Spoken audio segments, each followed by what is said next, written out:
कैसा रहेगा mop up round में डीम्ड यूनिवर्सिटीज का हाल? क्या कट ऑफ नीचे जाएगी या फिर ऊपर जाएगी? ऐसे कौन से कॉलेजेस हैं जहां फीस की नेगोशिएशन हो सकती है, कितनी हो सकती है और ये फायदा आप तक कैसे पहुंचेगा, ये सारी जानकारी आज की इस वीडियो में। नमस्कार, मैं हूं प्रभाकर भारती, मेडिकल काउंसलर। आप सभी का स्वागत करता हूं।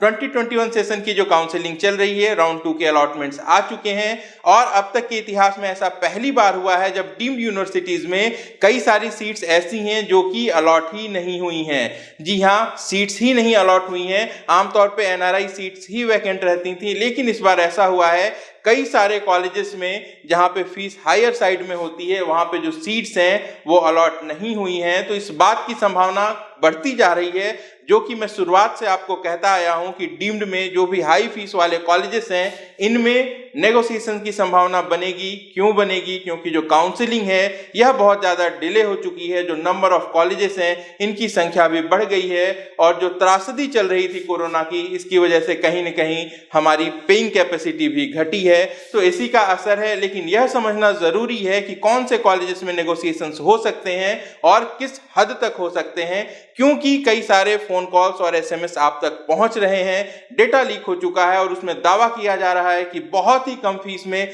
55-60 लाख रुपए में आपको कर्नाटक का प्राइवेट कॉलेज या फिर कोई बड़ी डीम्ड यूनिवर्सिटी मिल सकती है। जानेंगे इस दावे में सच्चाई कितनी है, तो बने रहे हमारे साथ। सारा डिटेल्स समझते हैं डेटा के साथ। काउंसलिंग की जब भी बात होती है, जनरली हम लास्ट ईयर के कट ऑफ को सबसे पहले देखते हैं, लेकिन मैं अपने वीडियोज में लगातार कहता रहा हूं कि लास्ट ईयर का जो कट ऑफ है उसको रेफरेंस के लिए आप जरूर यूज कर सकते हैं। लेकिन जो कट ऑफ ट्रेंड होती है ये हर साल बिल्कुल अलग होती है और वो उस साल की सिचुएशन पर डिपेंडेंट होती है। कई सारे फैक्टर्स होते हैं, कई सारे जरूरी फैक्टर्स होते हैं। जैसे कि एक फैक्टर आप समय को मान सकते हैं। समय से मेरा तात्पर्य है कि काउंसलिंग किस समय में हो रही है, रेगुलर समय से हो रही है या फिर उसमें बहुत ज्यादा देरी हो चुकी है या फिर थोड़ी देरी हुई है, इसका असर भी कट ऑफ पे पड़ता है। इसके साथ साथ नंबर ऑफ सीट्स कितनी अवेलेबल हैं, फीस क्या है कॉलेजेस की और डिमांड कितनी है, दूसरे राज्यों में क्या चल रहा है, ये सब कई सारे इंपॉर्टेंट फैक्टर्स होते हैं। तो 2021 में जो एक्सपेक्टेड कट ऑफ क्या होगी राउंड 2 की, इस पे मैंने एक वीडियो बनाया था और उस वीडियो में मैंने यह उम्मीद जताई थी कि जो 49 डीम्ड कॉलेजेस हैं सब में गिरावट देखने को मिलेगी, कुछ में अच्छी खासी गिरावट देखने को मिलेगी। और जब रिजल्ट आया तो ऑलमोस्ट मेरी एक्सपेक्टेशन सही थी। एक बार दोबारा आपको एक्सप्लेन कर देता हूं। आइए सारे कॉलेजेस को एक बार देख ही लेते हैं। बात करें यहाँ पे तो लाइन से यहाँ पे आप डिफरेंस देख सकते हैं। ये -9 मार्क्स नीचे गया है, सम यहाँ पे 38 मार्क्स ऊपर चला गया। यहाँ पे मेरी एक्सपेक्टेशन गलत हुई, लेकिन इसकी जो अलॉटमेंट है इसको आप देखेंगे तो पाएंगे यहाँ पे कई सारे कैंडिडेट ऐसे हैं जिन्होंने पहली बार काउंसलिंग में भाग लिया, राउंड 1 में उन्होंने पार्टिसिपेट नहीं किया था और उन्होंने मणिपाल, हमदर्द जैसे बड़े बड़े कॉलेजेस को छोड़ के इस कॉलेज को सिलेक्ट किया है। इसकी वजह से ये जो कट ऑफ है ये हाई चली गई। तो यहाँ पे मैं गलत था। और कलिंगा में भी 18 मार्क्स जो कट ऑफ है वो ऊपर चली गई है, यहाँ पर भी मैं गलत हो गया। इसके साथ साथ मणिपाल टाटा जो कॉलेज है, यहाँ पे 10 मार्क्स की इंक्रीमेंट देखने को मिली थी। बेसिकली मणिपाल और टाटा दोनों नाम होने के कारण लोग मणिपाल की ब्रांडिंग पर जा रहे हैं। हालांकि जो कैंपस है ये अभी बहुत ज्यादा डेवलप नहीं हुआ है। तो मॉपअप राउंड में यहाँ पे फिर से कुछ सीटें वैकेंट आ सकती हैं। लेकिन इसके बाद के जितने भी कॉलेजेस हैं जो बड़े बड़े नाम है, बीएलडी 19 मार्क्स नीचे चला गया है, 16 मार्क्स नीचे बेलगांव का कॉलेज गया है, जेएसएस 47 मार्क्स नीचे गया है, केएस हेगड़े 49 मार्क्स नीचे गया है। ये मेरी उम्मीद से भी ज्यादा था। लेकिन ओवरऑल जितने भी अच्छे कॉलेजेस हैं, जितने भी मिड रेंज के कॉलेजेस हैं फीस के मुताबिक, यहाँ पे आपको अच्छा खासा डाउनफॉल देखने को मिला है। तमिलनाडु और पौंडीचेरी में जहां कॉलेजेस की संख्या बढ़ी है, साथ साथ फीस भी बढ़ी है, वहां के लिए मैंने कहा था कि फिर से जो कट ऑफ है वो काफी लो देखने को मिलेगी और यही ट्रेंड आप देख सकते हैं। ज्यादातर जगह पे जो कट ऑफ है वो काफी ज्यादा नीचे चली गई है। महात्मा गांधी पौंडीचेरी में 70 मार्क्स नीचे कट ऑफ गई है, अरुपड़ाई वीडू में 49 मार्क्स नीचे गई है। बावजूद इसके कई सारे कॉलेजेस ऐसे हैं जहां पे मैनेजमेंट की सीट अलॉट ही नहीं हुई है। लेकिन कोई कंफ्यूजन मत रखिएगा, जो भी कर्नाटक के रेपुटेड कॉलेजेस हैं, कर्नाटक की जितनी भी डीम्ड यूनिवर्सिटीज हैं, यहाँ पे सिर्फ और सिर्फ एनआरआई की सीट ही खाली है। मैनेजमेंट की सीट पूरी की पूरी अलॉट हुई है। महाराष्ट्र में भी यही हुआ है। जो वैकेंसीज सामने आ रही हैं वो तमिलनाडु से और पौंडीचेरी से ही है। यहाँ पे आप लगातार देखेंगे सब में डाउनफॉल देखने को मिला है। अब यहाँ पे श्री लक्ष्मी नारायण पौंडीचेरी, यहाँ पे आपको जो कट ऑफ है वो राउंड 1 से 2 मार्क्स ऊपर दिखाई दे रही है। एसीएस मेडिकल कॉलेज चेन्नई में ये 7 मार्क्स ऊपर दिखाई दे रही है। मीनाक्षी में ये 5 मार्क्स ऊपर है और श्री सत्य साई कांचीपुरम में 18 मार्क्स ऊपर है। लेकिन यहाँ पर भी मैं सही हूं, ये जो ऊपर दिखाई दे रही है ये इसलिए आपको दिखाई दे रही है क्योंकि इस कट ऑफ को हम राउंड 1 की कट ऑफ से कंपेयर कर रहे हैं। लेकिन जो हकीकत है वो ये है कि ये जो आप कट ऑफ देख रहे हैं इसके बाद के कैंडिडेट्स ने ऑप्ट ही नहीं किया है इस कॉलेज के लिए, यानी कि इसके बाद जो कॉलेज की सीटें हैं वो अनअलॉटेड रह गई हैं। ऐसे में ये जो डिफरेंस है ये लास्ट राउंड के कंपैरिजन में है। बस सही तौर पे देखा जाए तो इन कॉलेजेस की कोई भी कट ऑफ नहीं है, तो उस हिसाब से ये सारे के सारे कॉलेजेस जो हैं वो डाउनफॉल पे हैं। एसआरएम जहां पे एनआरआई की सीटें कन्वर्ट कर दी गई थी 159 मार्क्स नीचे चला गया है। और यहाँ पे आप भारत मेडिकल कॉलेज चेन्नई भी देख रहे हैं कि 48 मार्क्स ऊपर है। इसका मतलब ये नहीं कि यहाँ पे कट ऑफ बढ़ी है, यहाँ पे 157 से कम स्कोर वाले किसी भी कैंडिडेट ने इस कॉलेज को सेलेक्ट ही नहीं किया है।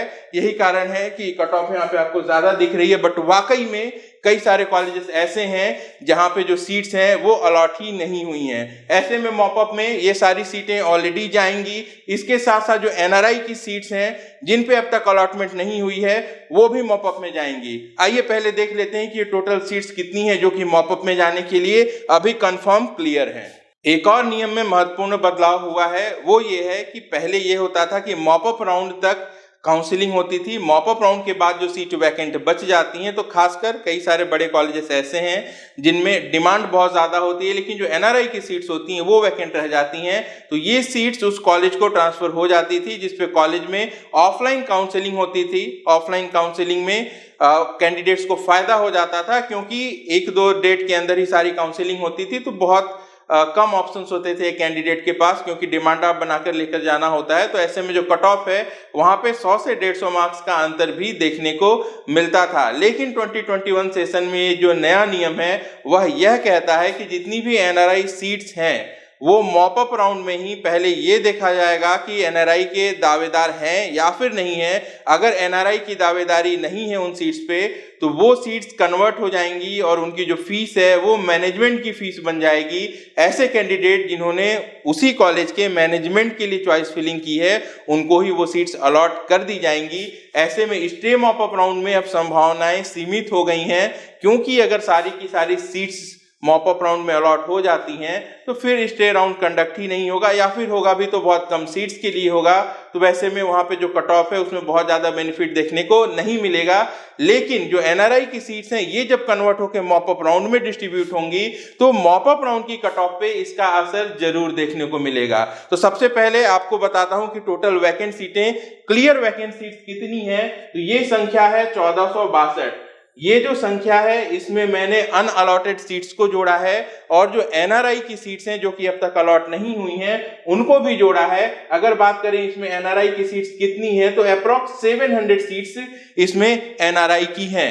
अब ये एनआरआई की सीट्स लगभग सारे कॉलेजेस की हैं, लेकिन जो कर्नाटक के कॉलेजेस हैं उनमें अनअलॉटेड सीट्स नहीं है। थोड़ी देर पहले भी मैंने बताया, तो कर्नाटक के कॉलेजेस में जो एनआरआई की सीट्स हैं सिर्फ वही जाएंगी मॉपअप राउंड में, और ऐसी सीट्स जो कि राउंड 2 में अलॉटमेंट के बाद रिपोर्ट नहीं होगी, ऐसे कैंडिडेट जो कि अपना 2 लाख रुपया छोड़ देंगे वो सीटें जाएंगी। तो उसके हिसाब से आप अंदाजा लगा लेंगे कर्नाटक के ज्यादातर कॉलेजेस जो हैं 1-2 हाई बजट वाले कॉलेजेस को अगर छोड़ दें तो वो भर जाएंगे, और जो मैक्सिमम वैकेंसी है वो आपको देखने को मिलेगी तमिलनाडु से और पौंडीचेरी के कुछ कॉलेजेस से। महाराष्ट्र के कुछ कॉलेजेस जरूर ऐसे हैं जहां पे वैकेंसी आने की उम्मीद है। जब वो आ जाएगी क्लियर वैकेंसी तब उसके बारे में मैं आपको बता दूंगा। आइए अब हम समझते हैं कि ऐसे कौन से कॉलेजेस हैं जहां पे फीस में नेगोशिएशन संभावित है और ये कितनी हो सकती है।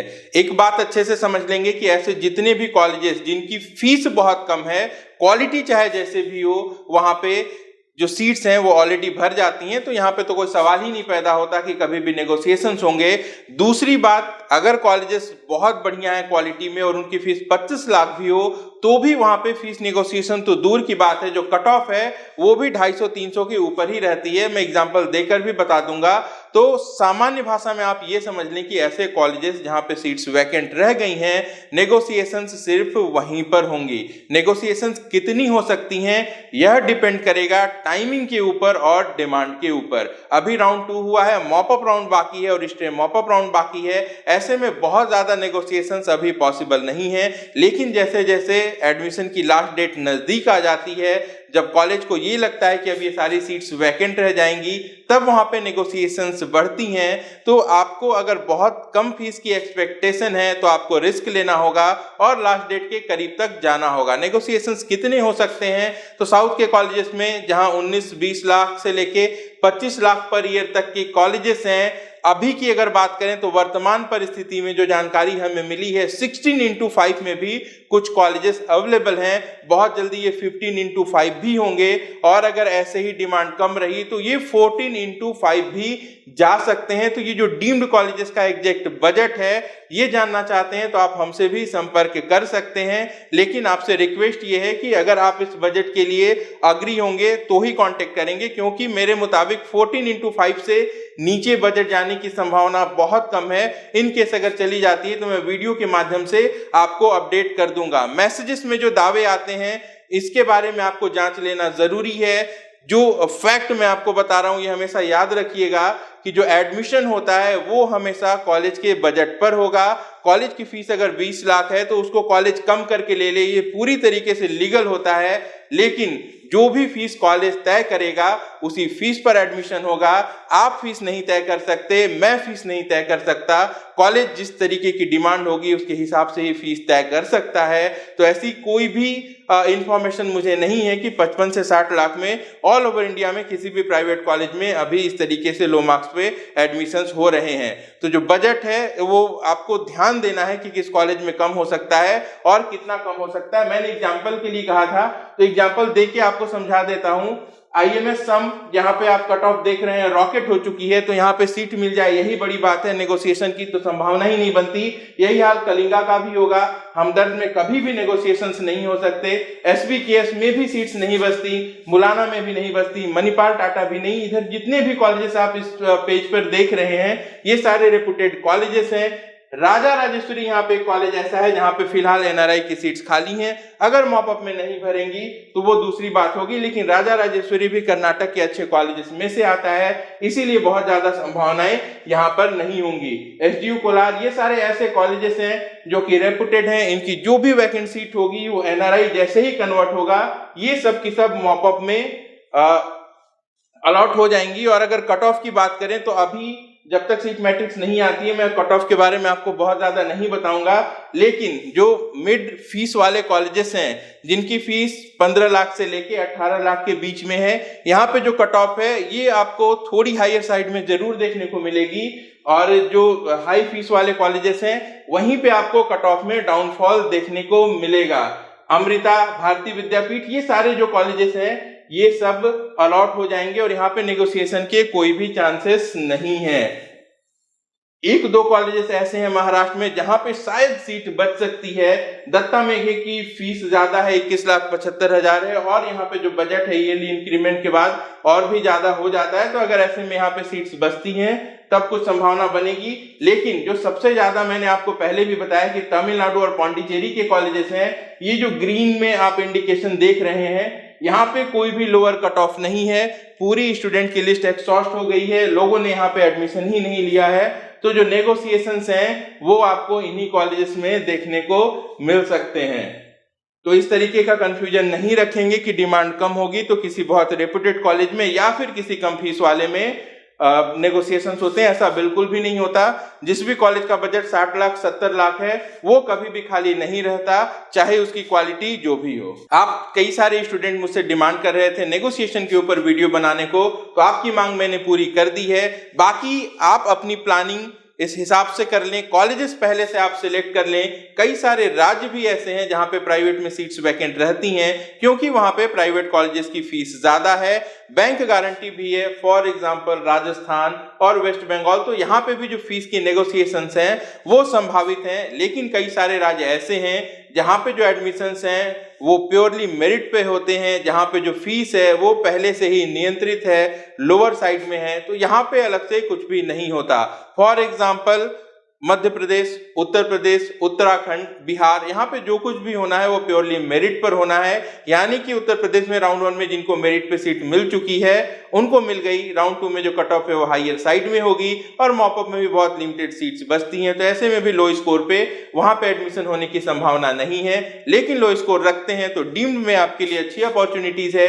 वेस्ट बंगाल है, राजस्थान है, बिहार है, यहाँ से आपको नए कॉलेजेस या फिर हाई फीस वाले कॉलेजेस कम फीस पर मिल सकते हैं। फीस नेगोशिएशन की जहां तक बात है, कई सारे कॉलेजेस ऐसे भी हैं जो इंडिविजुअली कैंडिडेट को डील नहीं करेंगे, उनके प्रेस्टीज का सवाल होता है। तो ऐसे में आप किसी काउंसलर की मदद ले सकते हैं। हमें योग्य समझे तो हमारी सर्विसेज हैं, या फिर आपके आसपास जो भी काउंसलर हो या आप जिस पे भी ट्रस्ट करते हो आप उनकी सर्विसेज ले सकते हैं। उनके माध्यम से ही आपको अच्छे नेगोशिएशंस मिलेंगे।